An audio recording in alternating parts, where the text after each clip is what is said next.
নমস্কার বন্ধুরা, লক্ষ্মীর রান্নাঘরে আরেকটি নতুন ভিডিওতে আপনাদের স্বাগত জানাই। আজকের রেসিপি বাটা মাছের কালিয়া। আগে থেকে মাছগুলো কেটে ধুয়ে রেখেছি।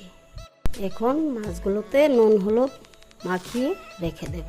এবার মশলার উপকরণগুলো দেখুন। হলুদ নিয়েছি, নুন নিয়েছি, কাশ্মীরি লঙ্কার গুঁড়ো, জিরের গুঁড়ো, কাঁচা লঙ্কা পেস্ট নিয়েছি, পেঁয়াজের পেস্ট আর টমেটোর পেস্ট।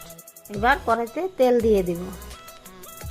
তেল গরম হয়ে গেলে এখন মাছগুলো দিয়ে দেব।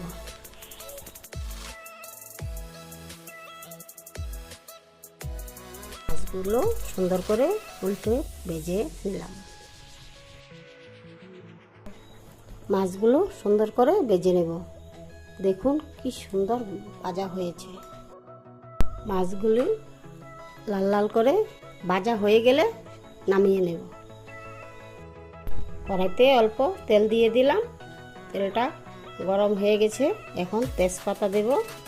তেজপাতা পরে অল্প পেঁয়াজ কুচি দেব। পেঁয়াজ বাদামি বাদামি হয়ে গেলে এখন দিয়ে দেব পেঁয়াজ পেস্ট।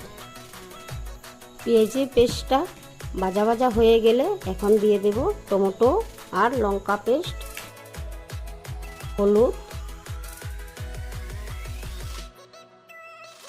জিরের গুঁড়ো, কাশ্মীরি লঙ্কার গুঁড়ো, টমেটো কুচি দিয়ে ভালো করে কষিয়ে নেব।